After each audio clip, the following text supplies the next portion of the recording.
어떤 사람에게 두 아들이 있는데 그 둘째가 아버지에게 말하되 아버지여 재산 중에서 내게 돌아올 분깃을 내게 주소서 하는지라.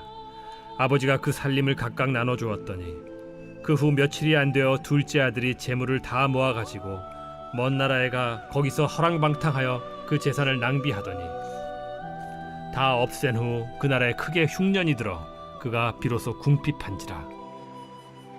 가서 그 나라 백성 중 한 사람에게 붙여 사니 그가 그를 들로 보내어 돼지를 치게 하였는데 그가 돼지 먹는 쥐엄 열매로 배를 채우고자 하되 주는 자가 없는지라. 이에 스스로 돌이켜 이르되 내 아버지에게는 양식이 풍족한 품꾼이 얼마나 많은가. 나는 여기서 줄여 죽는구나. 우리 수협에 나오신 우리 모든 성도님들이 예수님의 이름으로 환영하고 축복합니다. 우리 앞뒤자분들하고 좀 이렇게 인사하면서 축복하실까요? 하나님을 기뻐하는 것이 우리의 힘입니다. 하나님을 기뻐하는 것이 우리의 힘입니다. 한 번 더 인사하실 때 이렇게 인사했으면 좋겠습니다. 하나님을 기뻐합시다. 하나님을 기뻐합시다. 이제 좀 얼굴이 좋아지셨습니다. 찬양의 가사가 왜 슬퍼하느냐였는데 굉장히 울상으로 찬양을 하셔서 이제 좀 얼굴이 좀 밝아지셨습니다.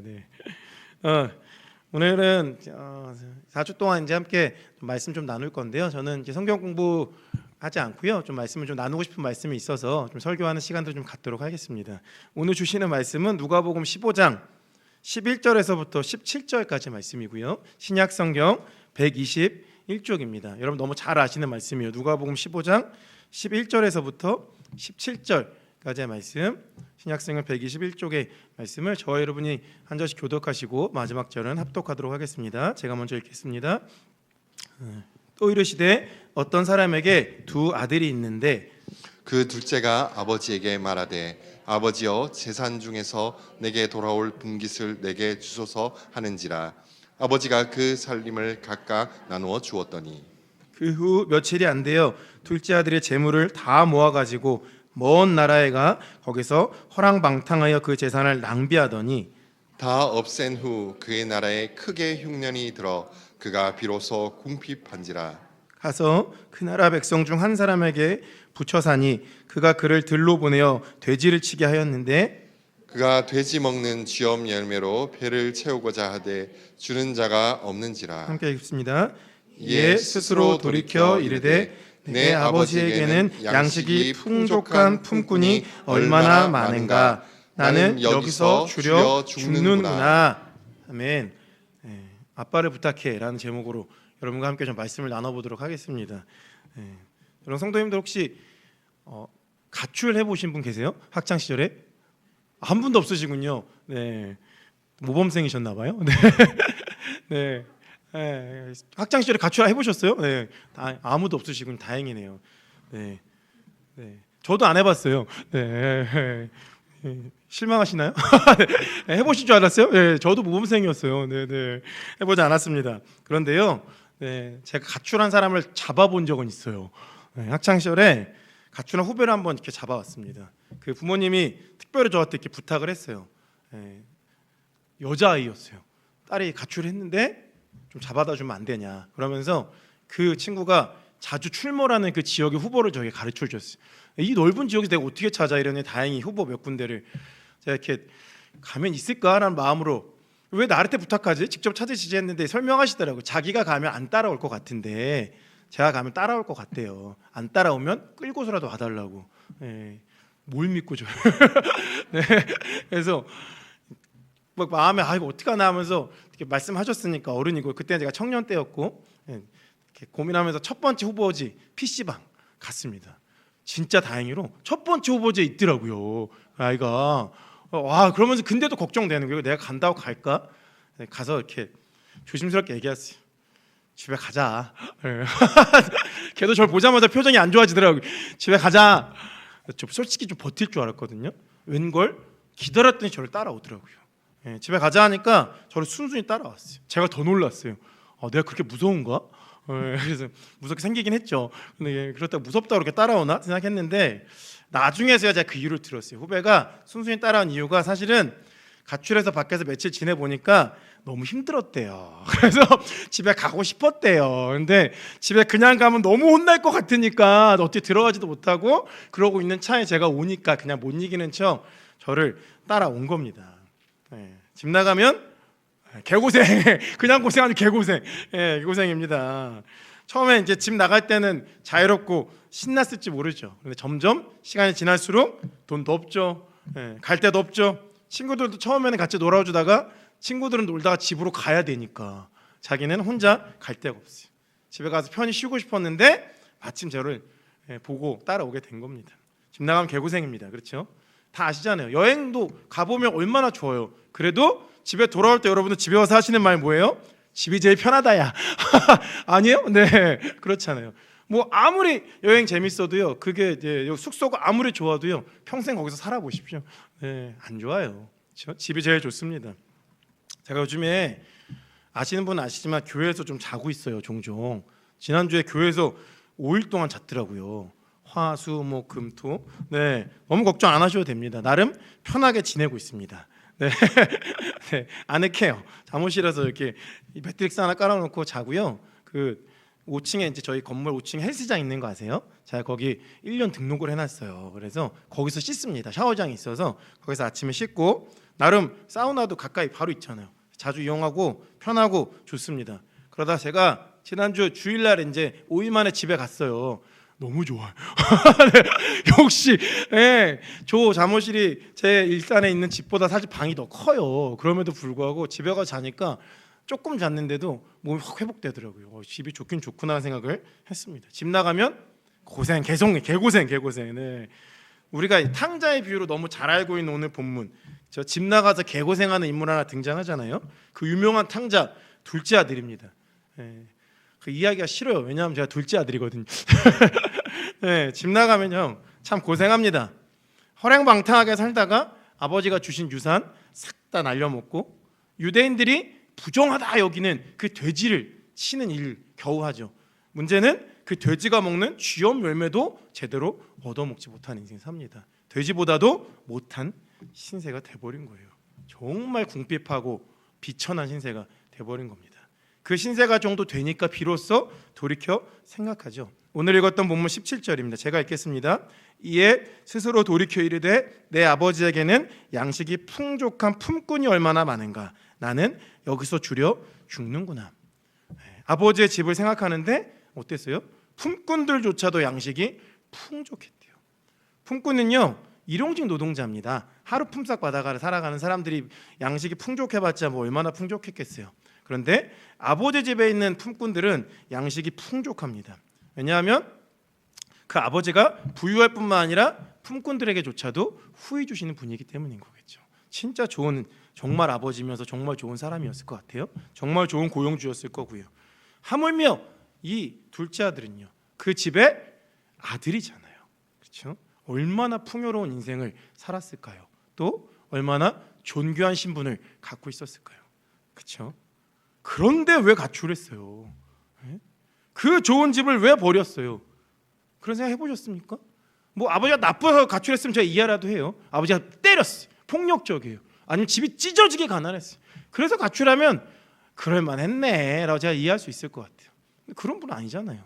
그렇죠? 정말 좋은 분이고 풍요로운 집이고 존귀한 신분을 갖고 있었어요. 그런데 그거 왜 다 날려먹고 상실하고 먼 타국에 가서 돼지보다 못한 비천한 인생을 살고 있습니까?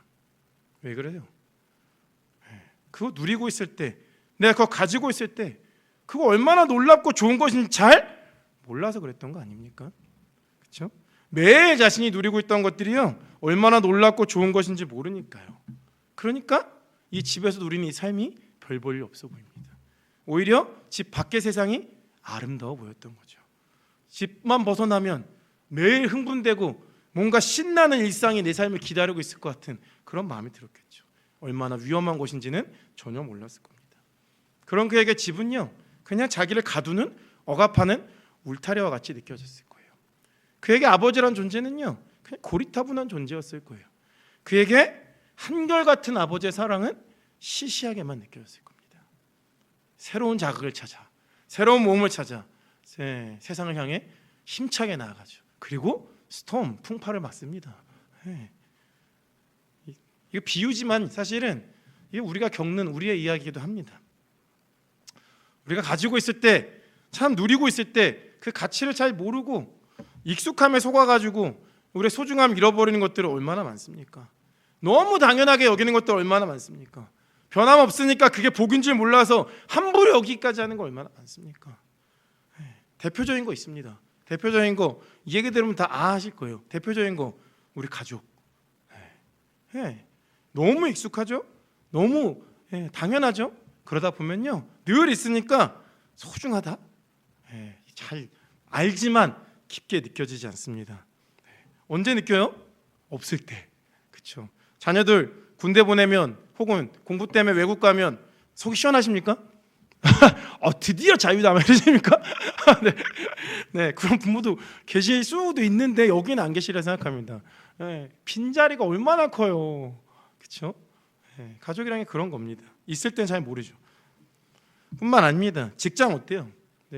하나님의 창조 세계를 잘 다스리는 그런 귀한 직장, 그리고 나와 내 가족을 부양할 수 있는 너무 귀한 물질의 통로, 혹은 그 직업을 얻기까지 간절히 바라고 바랐던 직업일 수도 있어요. 그런데 익숙해지면, 그리고 반복되면 다 그 얘기합니다. 출근하기 싫다. 출근하기 싫다라는 말 일하시는 분들은 다 한 번씩은 해보셨죠? 네. 저는 아직까지 출근하고 싶습니다. 출근하기 좋습니다. 네. 진짜예요. 네. 사실 우리가요 일상이라고 부르는 것들 다 그래요. 다 일상이라고 부를 만한 것들은요 익숙하고 반복한 것들을 일상이라고 하잖아요. 다 너무 소중한 것들인데요, 다 익숙하고 반복적이어서 너무 당연해서 그 소중함의 무게를 잘 기억하지 못하고 살아갑니다. 기억하지 못할 뿐만 아니라 그것들이 굉장히 별거 아닌 것처럼, 그리고 함부로 여겨도 되는 것처럼 여길 때가 있어요. 그러면 그 상태를 권태라고 말하는 거예요. 권태 자체도 문제예요. 그런데 그 권태에 빠지면 사람이 어떻게 되냐면 일탈을 꿈꿔요. 일탈을. 일상 가운데 권태가 느껴지면 일탈을 꿈꾸게 돼요.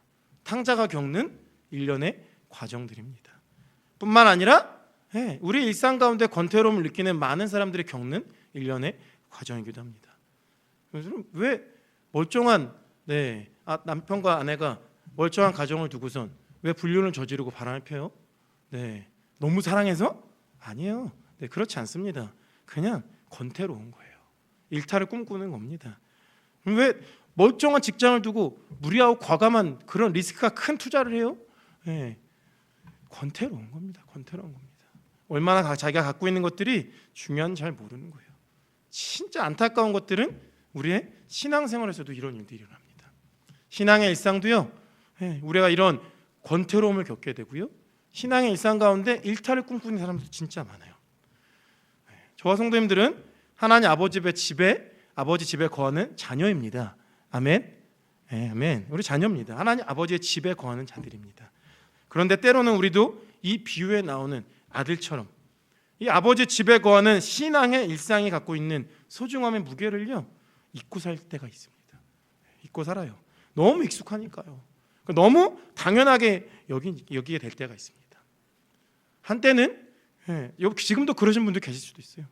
주일만 기다려주고 그러지 않으셨어요? 막 한 주 살면서 주일 끝나가면서 다음 주일 언제 오지? 없으셨어요? 네, 다 있으셨을 거라 믿습니다. 저는 그러지 않으셨어요?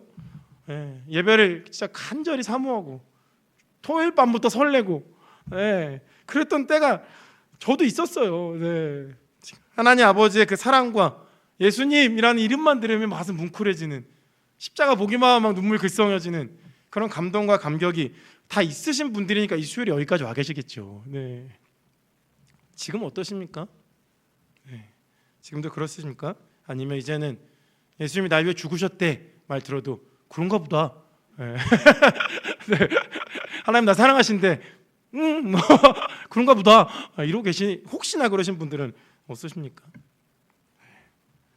삶에 고난이 찾아오는 것보다요 이 권태로움이 찾아오는 게 사실은 우리의 신앙을 더 위태롭게 합니다. 더 위태롭게 해요.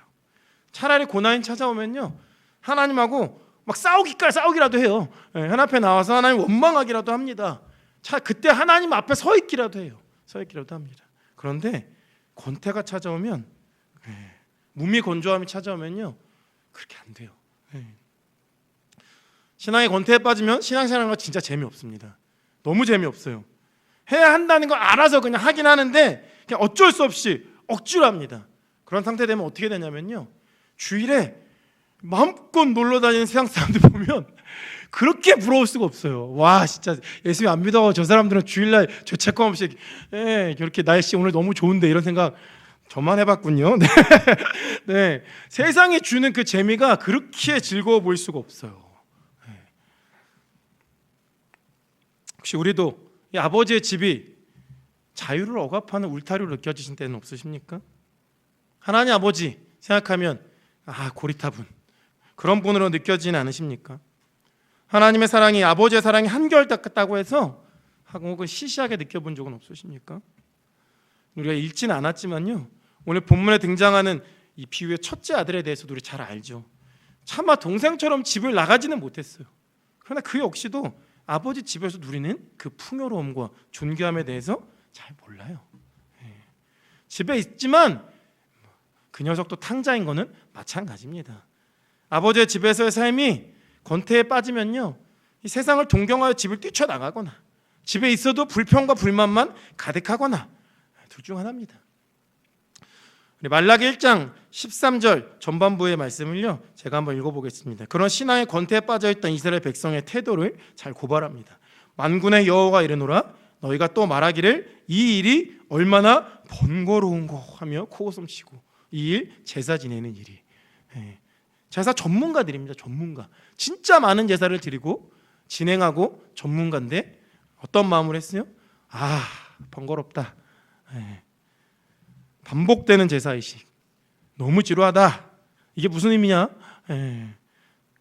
어쩔 수 없이 하긴 하지만 하나님 우리 가운데 제사할 수 있는, 제사의 의미를 주신 그 의미를 다 상실해버렸어요. 권태로움에 빠졌습니다.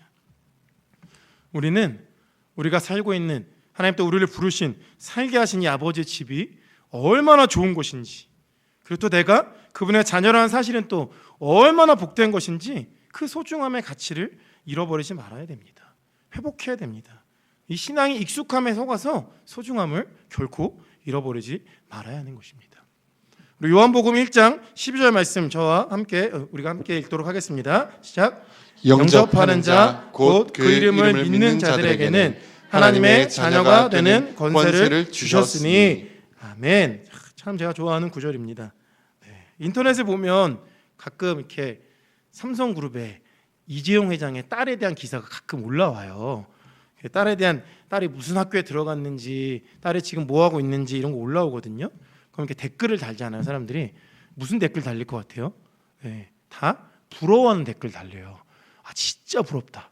이재용 회장의 딸로서 하루만 살아봤으면, 뭐 이런 거. 와, 진짜 공주님이 같다. 이런 거. 저도 그런 마음 들어요.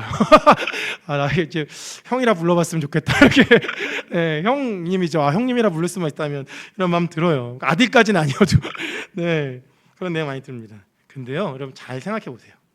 우리가 아빠라고 부르는 분 누구십니까? 우리 갈라디아서 4장 6절 말씀 함께 읽습니다. 갈라디아서 4장 6절 말씀입니다. 시작. 너희가 아들임으로 하나님이 그 아들의 영을 우리 마음 가운데 보내사 아빠 아버지라 부르게 하셨느니라. 아멘. 아빠 아버지라고. 누구를요? 하나님을요. 하나님이 누구예요? 하나님은 온 우주를 만드시고 지금도 그 온 우주를 경영하고 계시는 분이시죠. 우주의 최고 경영자. 우리는 그분의 자녀. 그 아빠의 집에서 뭐 하고 있는 거예요? 우주에 대한 경영 수업 받고 있습니다. 여러분 잘 아는 말로는 하나님 나라를 누리며 하나님 나라 경영 수업을 받고 있어요. 그런 자들입니다. 제가 그럴 정도예요. 누가 누구 부러워해야 돼요? 그렇죠? 누가 누굴 부러워해야 됩니까? 우리는 우주의 경영 수업을 받고 있는 하나님의 자녀들입니다. 하나님 아버지의 집에서 자녀로 살아가는 일들이 아무리 반복적이고 일상적이라 해도요, 그 의미를 우리가 정말 알고 있다라면 결코 지루해지거나 무미건조해지지 않습니다. 아버지의 집이 최고입니다. 네. 할렐루야, 아멘. 네. 심지어 더 놀라운 사실 하나 말씀드리겠습니다. 여러분 이거 진짜 놀라십니다. 마음의 준비를 단단히 하셔야 돼요. 안 그러면 큰일 날 수 있어요. 심호흡을 좀 하셔야 됩니다. 예, 잘 들으셔야 됩니다. 이게 진짜 놀라운 사실인데, 예, 우리가 사실 양자입니다. 양자. 아무도 안 놀라셔. 출생의 비밀을 다 알고 계셨네. 예, 난 모르시는 줄 알았네. 아, 출생의 비밀 다 알고 계셨군요. 네, 양자였어요, 사실은. 와, 네, 너무 충격적이죠. 네, 양자입니다. 로마서 8장 15절 말씀 함께 읽습니다. 시작.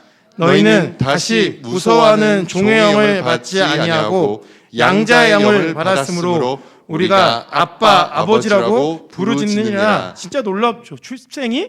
우리의 출생이요 본질상 진노의 자녀입니다. 진노의 자녀.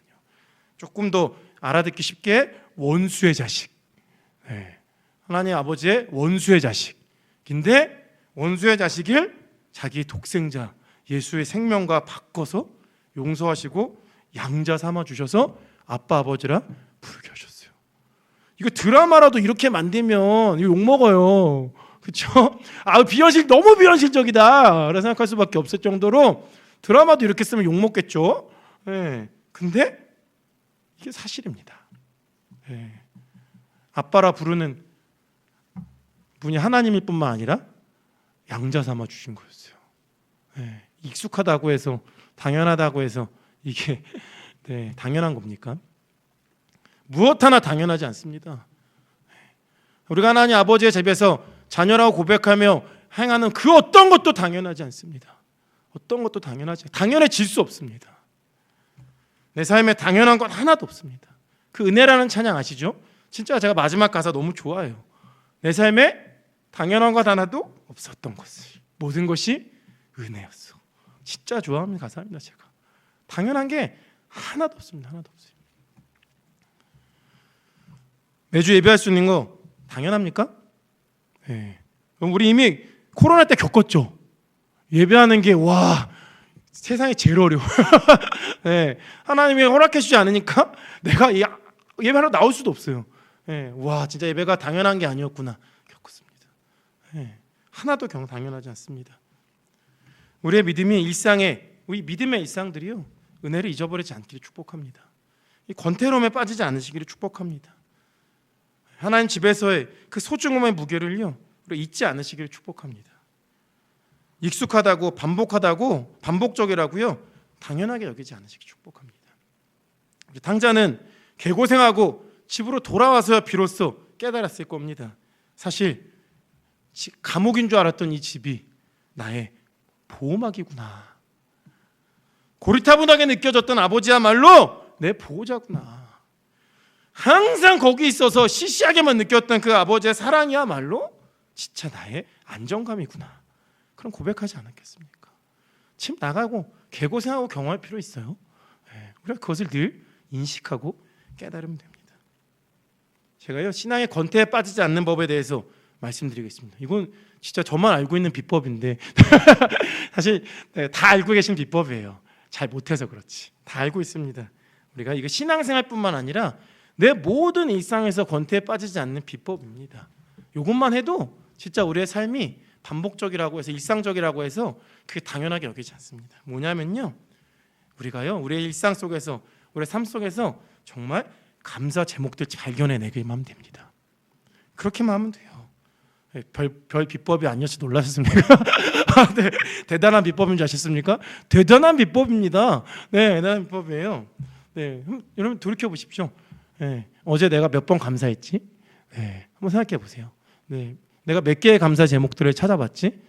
의외로 하루도 감사하지 않고 살 때가 식기도 할 때 우리 집 주셔서 감사합니다 이렇게 고백은 하지만 진짜 감사한지 잘 모르겠어요. 네, 저도 너무 익숙하게 하니까 반복적으로. 내가 이렇게 오늘만 해도 제가 그래서 몇 개의 감사 제목들을 한번 찾아봤어요. 네. 오늘 아침에 눈 뜬 것만 해도 감사. 하나님이 오늘도 안 데려가셨네요 저를. 네. 눈 뜨니까 하늘 새 하루가 또 시작됐어요. 감사. 그렇죠? 거저 주신 거 공짜로 있는 거 아닙니다. 하나님 주신 겁니다. 그렇죠? 네. 며칠 비 많이 왔어요. 그렇죠? 그때 제가 운전 많이 하고 다녔거든요. 사고 나지 않았어요. 감사. 제 운전 실력이 뛰어나서 그런 거 아닙니다. 하나님 지켜주신 겁니다. 그렇죠?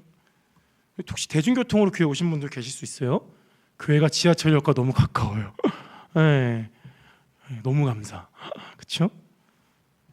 여기저기 아프시죠? 네, 아프신 데 있으실 것 같아요. 그래도 예배하러 나올 수 있을 만큼의 건강은 있는 것 감사. 감사하죠. 감사합니다. 따뜻하고 좋은 소풍교회 성도님들 계신 거 감사. 그렇죠? 네, 성령 충만할 뿐 아니라 잘생기까지 하신 김창현 목사님 계셔서 아무도 아멘이라고 하죠. 저는 그렇게 생각합니다. 네. 네. 네. 다시 한번 성령 충만할 뿐만 아니라 잘생기까지 하신 김창현 목사님 계셔서 감사. 아멘. 감사. 네, 정말 그렇잖아요. 네, 감사. 또 이 예배 후에 공짜로 점심 먹게 해주신 거 감사. 오늘만 해도 감사가 와우. 네. 네. 네. 여러분들 당연합니까? 아니죠? 네, 당연하지 않아요. 다 은혜잖아요. 그렇죠? 너무 소중하죠. 일상이지만 반복적이지만 수요일 날 하나님 앞에 나와 예배할 수 있게 하시는 은혜 감사. 감사 제목들 찾으시면요, 우리 일상이 당연한 게 아니라 진짜 매 순간순간 기적이라는 경험하세요. 내가 살고 있는 게 기적이구나 경험하십니다. 네. 하나님이 우리 가운데 그런 기적을 베푸시지 않으시면요, 저희는 그냥 언제 어떻게 될지 모르는 인생입니다. 근데 하나님이 특별한 기적으로 우리를 매일 돌보시는 곳에 계시고 있어요. 우리가 두 번째로 하나님 앞에 이 신앙의 권태로움 잃어버리지 않는 방법은요, 이거는 다른 게 아닙니다. 진짜 그 아버지의 집에 거하면서 아버지와 친밀함을 회복하셔야 됩니다. 아버지의 집이 좋은 이유는요, 집이 좋아서가 아니에요. 좋은 집, 좋은 음식, 좋은 옷 말하고 나니까 너무 좋네요. 다 좋습니다. 네, 좋은 집, 좋은 차, 좋은 옷, 좋은 음식 다 좋아요. 근데 내가 그 아버지랑 사이가 안 좋아. 와우. 그러면 그 집은 집에 가기 싫어요. 아무리 좋은 집에도 가기 싫어요. 네, 정말 가기 싫어요. 네, 그런데 그 집이 아무리 좋은 집인데 그 집이 삼촌 집이에요. 네, 불편합니다. 불편해요. 네, 빨리 우리 집 가고 싶어져요. 그런 거 아닙니까? 네. 하나님 아버지라고 부를 때 그 친밀함이 아니라 하나님만 생각하면 혹시 하나님 아저씨 같은 분들 계십니까? 그런 분들 계실 수도 있잖아요. 하나님 아저씨라고 부르는 게 더 편하고, 저한테 왜 이러세요? 이런 분들 계실 수 있잖아요. 그러면 하나님 집이 불편한 거예요. 아무리 집이 좋아도. 매일 스테이크 먹어도 힘든 거예요. 빨리 우리 집 가고 싶은 거예요. 그런데 하나님이 정말 아빠 아버지라고 고백할 만큼 우리 안에 그런 친밀함이 회복되면 그 아버지 집이 좋죠. 그 어디나 하늘나라. 너무 좋죠. 네, 그런 겁니다. 성령님이 우리 아까 읽었던 본문의 갈라디아서 우리 가운데 임하실 때에 우리가 하나님을 아빠 아버지라고 부르짖는다라고 얘기하고 있어요. 단순히 부르짖는다라는 표현이라서 좀 약한 것 같은데, 외쳐 진짜 기쁨에 가득 차서 아빠라는 확신에 가득 차서 부르게 된다라는 겁니다. 그게 성령님 우리 가운데 하시는 일이에요. 오셔서 그런 친밀함을 경험할 때 그 아버지의 집이 어찌 울타리가 될 수 있겠습니까? 그 아버지의 집이 어찌 감옥이 될 수 있겠어요? 그 일상들이 어찌 우리를 답답하게 하고 권태로움에 빠질 수 있게 하겠습니까? 하나님 우리를 그 귀한 자녀의 신분으로 불러주셨습니다. 이 비유를 말씀하고 계신 진짜 아들 예수님, 우리의 큰형님, 우리의 큰오빠, 예수님이야말로 그런 삶을 사셨죠. 아버지 아들이라는 그 정체성을 끝까지 지켜내셨죠. 그리고 그 아버지와의 친밀함을 늘 지키셨죠. 그 안에만 거하셨습니다. 그러면서 그 아버지의 집을 즐거워하셨죠. 아버지의 관계를. 그리고 마침내 뭐 하셨어요? 우리를 그 아버지의 자녀로 불러주셨어요. 양자 삼아주셨어요. 왜요? 고리타분해라고? 아니잖아요. 권태에 빠지라고요? 아니요. 그 아버지의 집에서 예수님이 누리셨던 것들을 함께 누리자고, 얼마나 아버지가 좋은 분인지를 함께 알아가자고, 그 자녀의 권세를 함께 경험하자고, 이 우주의 경영 수업에 참여하자고, 그 존귀함을 회복하자고 우리를 부르셨습니다. 네. 그래서 하나님을 함께 즐거워하라고 부르셨습니다. 그런 분이십니다. 신경숙 씨 소설가 혹시 아세요? 네, 제가 문학 전공자인 거 혹시 모르셨죠? 네, 제가 국문학 전공자입니다. 그래서 예전에는 소설을 좀 많이 읽었는데 요즘은 잘 못 읽고 솔직하게 얘기하면 그래서 예전에 잘 읽었던 소설 중에 제가 신경숙 씨 작품 중에 읽고선 정말 와 정말 통곡할 뻔한 소설이 있습니다. 여러분 아실 것 같은데요. 네, 엄마를 부탁해라는 소설 혹시 아세요? 네, 일독을 권합니다. 진짜 읽어보시면 막 진짜 통곡합니다. 가슴 찢어집니다. 네. 어떤 내용이냐면 첫 번째 문장이 이렇게 시작해요. 엄마를 잃어버린 지 일주일째다 이렇게 시작돼요. 그러면서 엄마가 실종돼요. 그런데 그 엄마를 이렇게 계속 내용을 찾아가면서 기억을 더듬어가면서 그럼 엄마가 과연 어디에 있을까? 엄마가 있을 만한 곳들을 기억하기 위해서 엄마의 추억들을 계속 기억을 더듬으면서 엄마를 생각합니다. 엄마를 생각하다 보니까 엄마를 잃어버리고 나니까 비로소 뭐가 보여요? 엄마의 빈자리. 그리고 잘 몰랐던 엄마에 대해서도 알게 되고 그리고 그 엄마를 얼마나 있을 때 내가 소중히 여기지 못했는가에 대해서 얼마나 당연히 여겼는가에 대한 그런 얘기들이에요. 소설이지만 너무 가슴 아프죠. 잃고 나서야 그 의미를 찾는 거죠. 참 우리도 그렇습니다. 네, 우리 신앙 참 잃고 나서야 소중함 경험하는 분들 참 많으세요. 제가 작년에 1년 동안 목회를 쉬면서 병원 보안팀으로 일을 했어요. 보안 보안팀은 3교대로 일합니다. 3교대. 그래서 주일날 출근해요. 그런 날들이 많아요. 솔직하게 고백하면 처음에는 제가 이렇게 그 핑계로 주일에 안 가게 되니까 빠지게 되니까 한편으로는 그 처음에는 좀 편한 거예요. 솔직히 이런 삶을 다 살고 있었어. 이런 네, 반복되니까 미치겠더라고요. 네, 미쳐버리겠더라고요. 예배할 수 없다는 그 사실이 진짜 피폐해지더라고요. 아무리 좋은 음식을 먹어도 아무리 제가 푹 쉬어도 회복이 안 됩니다. 회복이 안 돼요. 비로소 깨달은 거죠. 아버지의 집에서는 품꾼들조차 얼마나 풍족했는가. 잃고 나서 깨닫지 마십시오. 그래서 하나님 처음에 다시 저를 목회의 자리로 교회로 부르셨을 때에 목회한다는 사실보다도 함께 예배할 수 있는 공동체가 있다는 게 너무 좋았어요. 네, 너무 감격스러웠어요. 네, 매주 예배할 수 있다는 자체가 저한테 너무 기뻤어요. 네. 잃지 않고서도 얼마든지 누릴 수 있습니다. 회복하실 수 있습니다. 그리고 그게 더 복됩니다. 우리 소설 제목을 따서 이렇게 좀 축복하면서 설교를 마치도록 하겠습니다. 잃어버리고 나서야 그 의미를 찾지 말자 이런 그런 일을 찾자라는 그런 그 있을 때 잘하자는 그런 의미에서 우리 서로를 바라보면 좀 이렇게 축복할까요? 하나님이 아빠시니까 이렇게 합시다. 아빠를 부탁해. 네, 아빠를 부탁해. 네, 아빠를 부탁해. 아빠를 부탁합니다. 네, 아빠 있을 때, 아빠가 우리와 함께 있고 아빠라고 부를 수 있을 때, 그리고 아빠의 집에 있을 때 아빠를 부탁합니다. 네, 아빠를 부탁합니다. 또 한 번 더 부탁할까요? 네, 이렇게 얘기할까요? 믿음을 부탁해. 네, 믿음을 부탁합니다. 네, 우리의 믿음을 부탁합니다. 네, 잃어버리고 나서야 그때가 좋았지 하지 마시고 이때 마음껏 누리십시오. 믿음을 부탁합니다. 아빠를 부탁하고요. 또 수품교를 부탁합니다.